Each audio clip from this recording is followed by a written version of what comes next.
多谢大姐。你要客气了，给呀，劝我小姐。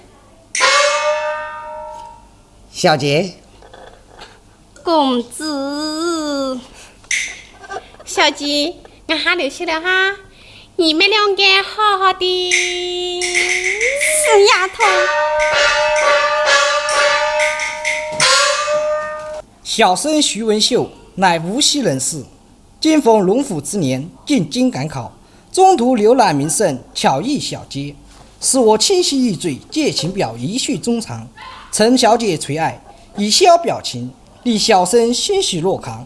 我不顾艰难险阻，追身赶来，未见小姐，哎呀，惭愧！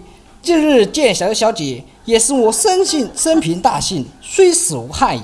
小姐啊！